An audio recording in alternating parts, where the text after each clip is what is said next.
Hello everyone and welcome back to episode 2 of our new season of Don't Starve. Where we had left off, we had actually had our first rainstorm and lightning strikes, and it had set this whole little forest on fire. We are actively gathering the things we need to survive at this point, so that's where we're at. We're trying to do that important initial setup. So while I chat here, I'm going to lay down some of these bushes because we need all kinds. It's going to be like the 70s up at this base camp. We just need bush everywhere. So there we are. We'll go ahead and place these. Now, a safe number of bushes seems to be around 20. If you really want to self-subsist on it, I would recommend that for any new player. The other thing I'd like to suggest is that your second goal, and the one we're going to try and fulfill today, is the goal of getting to your level 2 tech tree, which you need to do by getting rid of your alchemy machine. I mean, you can keep it if you want, but you don't really need it. Your science machine, I apologize. So actually, we go in a reverse order. In the previous episode, I said we went from alchemy to science. We go from science to alchemy, which is actually the reverse order as real life, but in any case, maybe they did that to be ironic or something, I don't know. You can destroy burned down trees to get charcoal. That's going to become useful later when we decide to make ourselves some cooking supplies. But for now, we need to get some wood on hand. And once we have wood on hand, which seems to be how I spend most of my evenings, once we have that, we can actually set ourselves apart and get our next building set up. So let's go ahead and grab as many logs as humanly possible for this little brief stint. And once we have enough of those, we'll turn them into refined products, which I'll explain when we get there for those of you who are new. And there we are, and I'd actually kind of like to clear up some inventory space.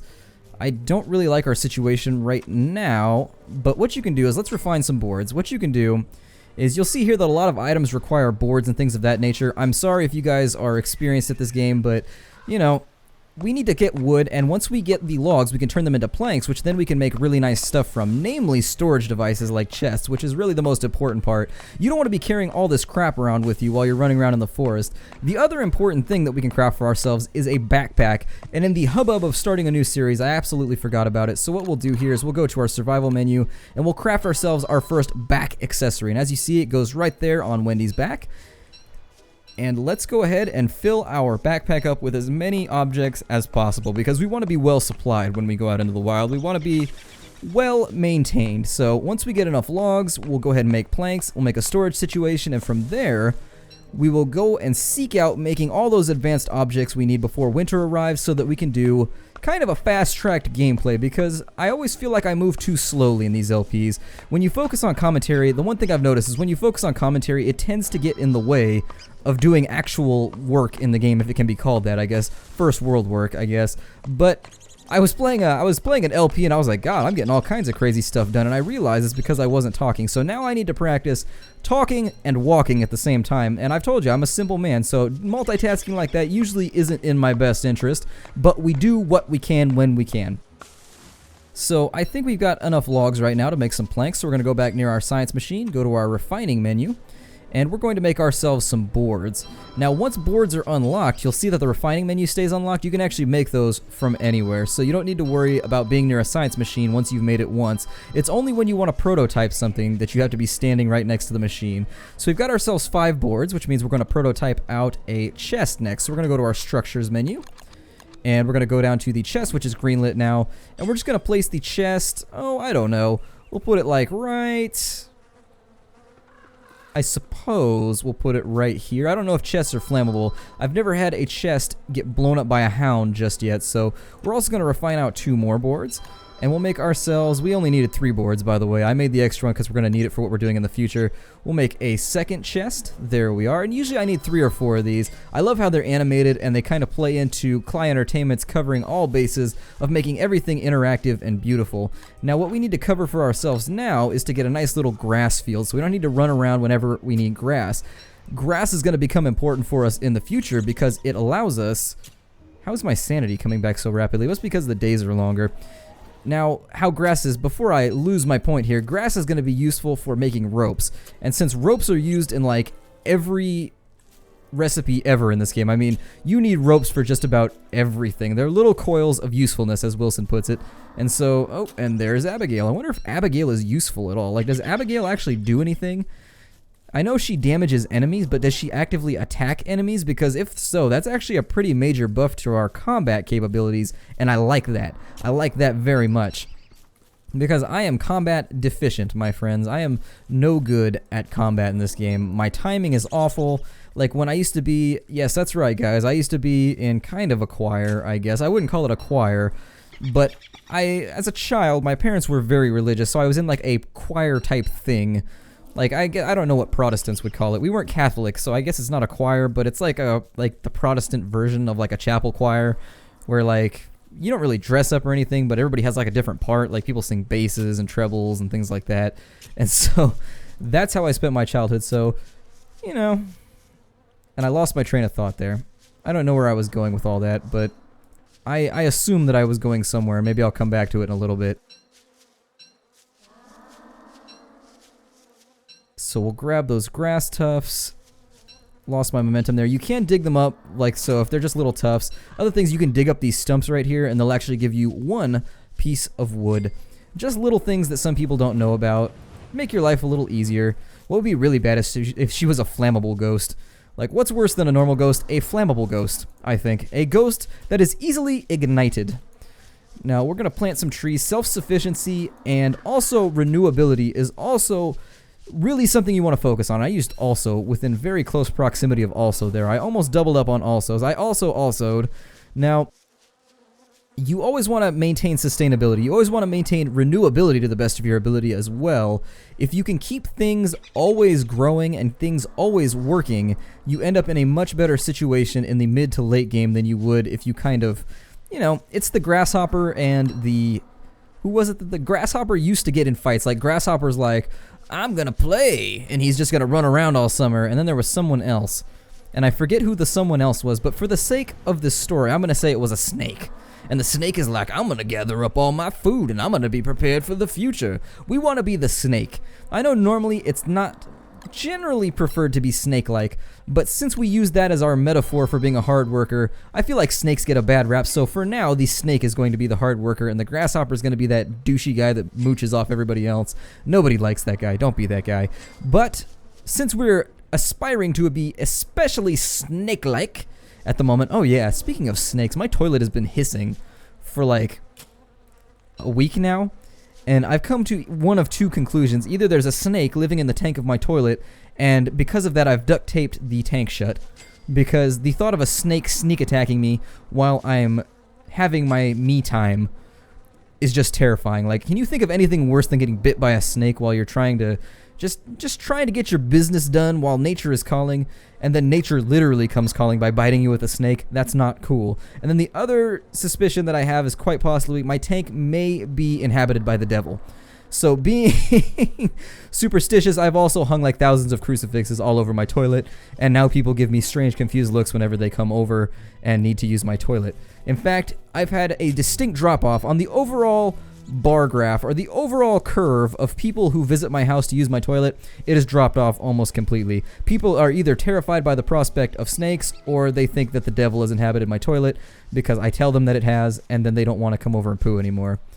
And you're probably asking yourself, why do people come to poo at your house? Well, I have one of those super squishy toilet things.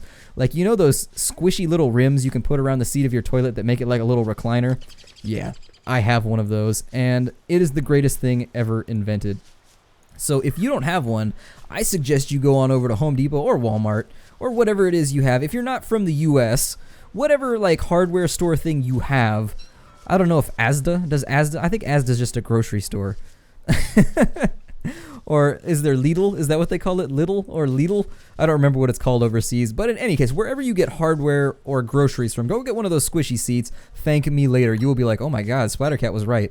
This thing has changed my bathroom visits into a whole new beast. And see what I'm doing right here? I'm running around in circles because I'm talking. So let's go grab some things that we need before we waste too much more daylight. We also need a sizable twig farm because we don't want to be twig wanting. We need to have a reasonable supply of twigs and sticks at any... Oh, I am full of emptiness. I'm gonna start using that phrase whenever I'm hungry. I'm full of emptiness. It kind of reminds me of what's his name from the IT Crowd. I don't know if you guys have ever watched the British show The IT Crowd, but there's a guy who lives down in the server room, and he's kind of like a goth guy, and he listens to Cradle of Filth. He makes black metal jokes and things all the time, which is actually kind of a niche reference if you really think about it. But maybe, then again, maybe it's only a niche reference if you're in the US. Maybe a lot more people listen to black metal overseas. I don't know.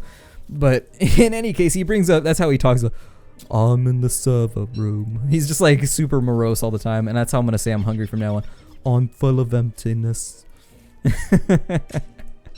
See how much attention I can grab.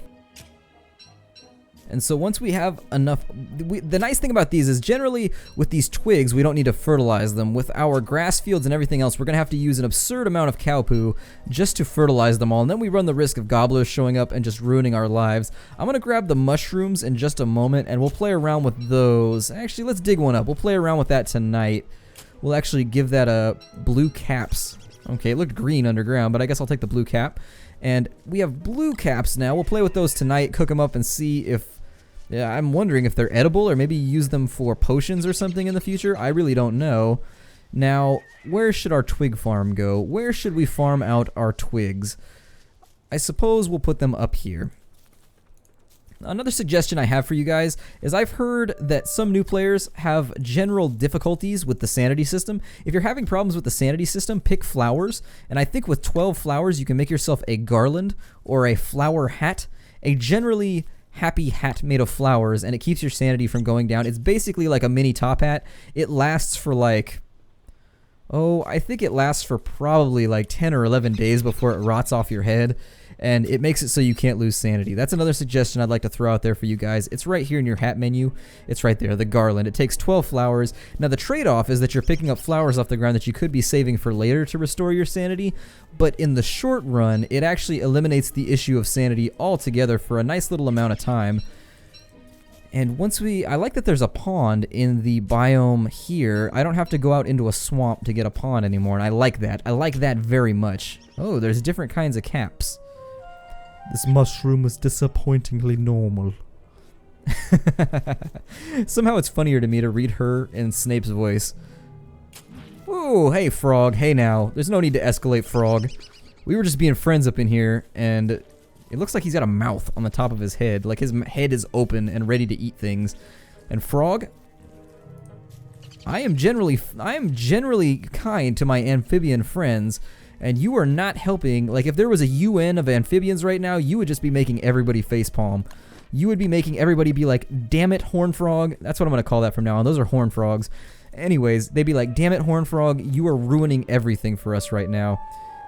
And we are really hungry at the moment. I realized I got off on another Abigail!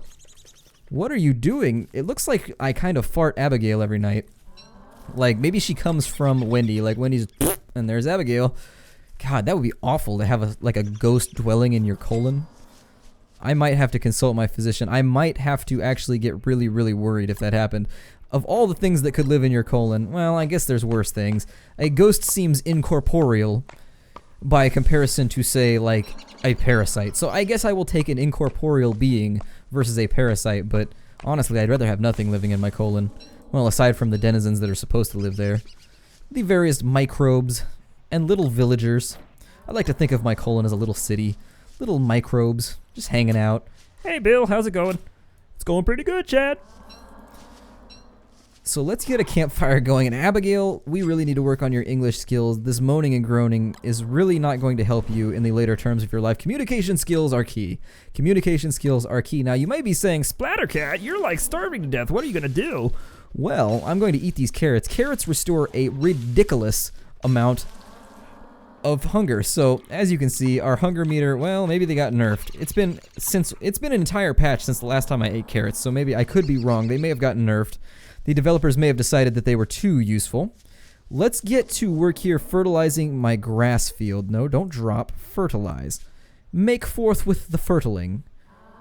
And that appears to have already been fertilized.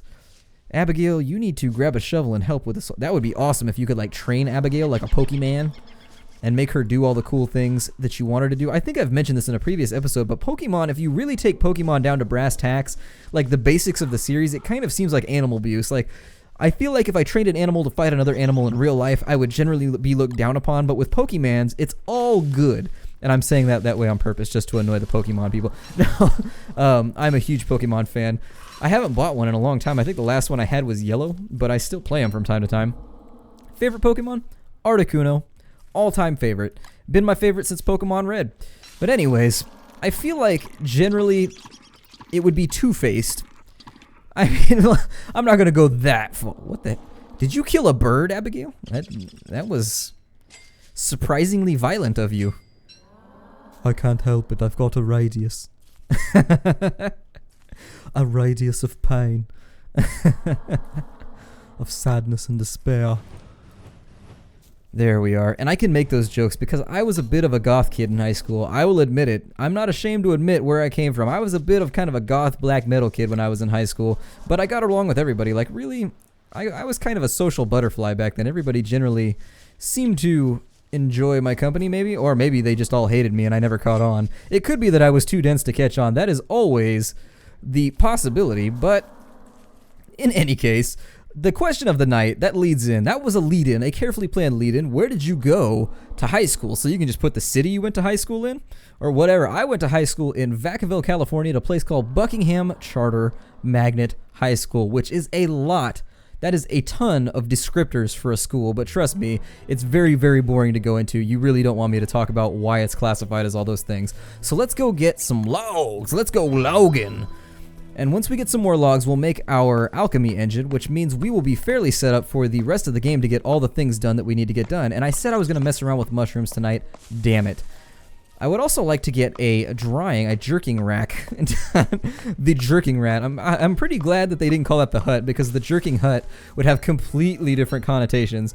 The jerking hut would generally be a privacy only type thing. Like, you got to put like a little do not disturb sign out at the jerking hut, but let's see here. Chop down a couple trees. The jerking rack, I'd like to play around with and see just how that affects things. My guess is that it probably uses up a whole bunch of food, but it makes things that last like forever. That would be my vaguest guess if I really had to take a rough stab at what it might do. But for now, I'm in suspense. I don't know. We should also probably get some more food in our inventory, so I'll probably start picking up the random carrots and things of that nature as I'm running around. And then we also need to get some beefalo poos before they go into heat. You have about 10 days of leeway if you don't know that. From when you start, from day 1 to day 10, you've got leeway to gather poop from the beefalos. After that, they can go into heat basically at any time, which makes them incredibly dangerous to a new character, and actually fairly dangerous to someone even with armor and very good weapons. Like, even if you're fairly well stocked on general instruments of violence and mayhem, they can still be quite dangerous to you. So be careful around beefalo herds. Generally, running and cowardice is the better part of valor there. You generally want to regroup and live to fight another day. However, beefalos do drop a lot of really cool stuff that you do want to have before winter. You have about 20 days before winter from what I've read and ascertained just in my playthroughs. So by day 20, you definitely want to have a winter hat. You definitely want to have some kind of clothing. So keep that in mind as well as you play. So I made an extra axe for some reason, even though I didn't need one. I thought it looked like my axe broke there, so maybe that was a bug, because I'm pretty sure my axe broke and played the animation of breaking, but I'm not going to think about it too hard. I don't want to strain myself. I don't want to have an aneurysm mid-video.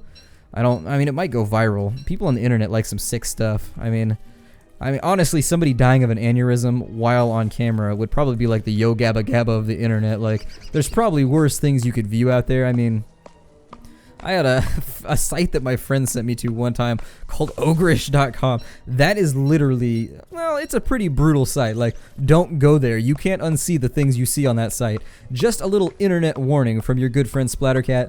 You cannot unsee the things that you see on ogreish.com. So don't, I know you're going to be tempted. I said it, I plugged the website, and you are going to be tempted to go there. I'm telling you, don't do it. Just don't do it. Don't even ponder it. Just, nope. Don't even think about it. Just let it go. I never mentioned it. In fact, I probably should have never plugged it. But anyways, we have a bunch of logs on hand, and I believe there's a modifier when you chop down trees that increases the chance that you'll get a tree guard. So we probably want to take it easy on the tree chopping at the moment. But we do need extra logs for all the stuff we're going to be doing in the future, which is namely making all of our little farming plots. And everything basically requires logs that we're going to be using from here on out. Plus, I don't want to have this axe in my inventory, so we may as well. I think pine cones are stacking to a greater number now, too. I seem to remember pine cones stacking to 40 in the last patch. So the developers seem to be doing some amount of adjustment between patches to figure out where they want everything to carry at so that it's not overpowered, but at the same time, it's not too restrictive. I remembered at one point in the really early beta, they had it arranged so you could only hold like 8 logs at a time. Something ridiculous like that. And really, that one got vetoed pretty quick by the community. People get grumpy real fast when they lose their inventory. If you take away somebody's inventory ability, it's kind of like neutering them. It generally seems to put them in a bad mood. I know it when I logged in the first time and saw that I could only stack things to like 5 or 6, I was like, what in the hell is this? I was distraught, to say the least. Now let's go find ourselves some food because we are rapidly losing hunger and I'm a little worried about taking mushrooms as a food source. In real life, I'm very hobbitish. I very much love mushrooms, but in-game I feel like we may end up on some weird Gooby Please LSD trip. So, speaking of which, Dolan comics are... I've noticed something about kind of the science of Dolan comics. They seem to only be funny when I'm ridiculously intoxicated. Other than that, they're mostly just sick. Mostly just generally disturbing, and I think more indicative of the mental mindset of the reader than anything. But they are hilarious when I'm intoxicated, so I don't know where the pivotal moment is. It may be 4 or 5 shots in, or maybe a blunt or two, but who knows. And it looks like I've actually done a pretty good job depleting the food supply down here. So, we may go wanting. Let's go ahead and we'll see if we can... Oh, the frog went back to his pond. I was going to eat you, frog, after you ruined our relations. It's all I could do. No, Bert. Oh, he ate those seeds. We may be down. Hey, a carrot. Hooray. So we've got ourselves 2 K-rots here. And now that we've got those, we've got a couple minutes left. So let's sprint down. We're going to sprint down to the beefalo fields as quickly as possible. Seeds! I get excited when I see seeds in this game. It's a side effect of being constantly starving. And let's plant this final bush. There we are. And as we roll, we're going to take a look over at the beefalo herd, which I think was in this vicinity somewhere. Beefalos? Beefalos? Where are you? Supply me with your delicious poopy nectar. No? No beefalos? I don't want to get too far from my camp, because I don't want to be torching it back to camp, but maybe I'll end the episode like that. I'll torch it back to camp while I gather up some poos.